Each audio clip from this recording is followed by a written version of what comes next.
It's palengke day na naman pero wala kami dyang budget ni mother kaya konti lang bibilhin.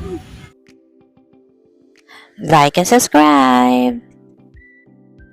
Nahatid ko na anak ko dyan sa school kaya punta kami dito sa Little Centro para bumili sigarilyo. Ito nga po pala ang malengke o shopping mall ng San Pablo. At sabi ni mother, bili daw kami ng paborita. Pero nagbago isip niya, dito na lang daw kami balik sa sentro ulit. At bibili kami ng 2 lata ng corned beef. Ayan na, nagbabayad na siya.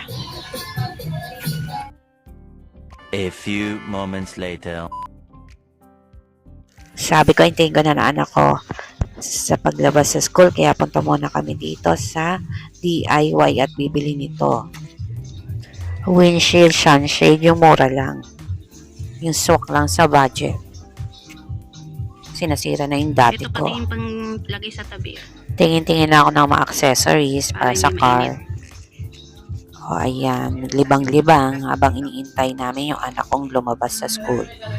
Yan no, nakakita pa ako ng accessories para sa Christmas party. Ang cute! Oh, ito. Mas maganda to. Pag malapit na Christmas party sa branch, babalikan ko to. Pag nagkaroon kami ng Christmas party sa branch, ito ang aking i-wish. Yan ang wish list ko. A few moments later. Para maglibang ulit, punta kami sa Okaya ni Mother. Maglilibang-libang kami doon. Ayan, malapit na kami. Ito na yung Okaya na pinupuntahan ko.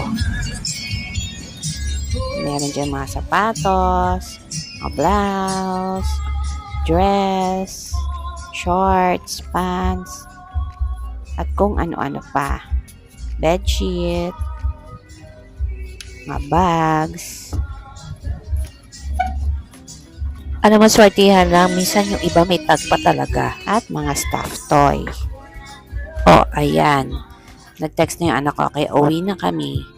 Bye! Thank you for watching!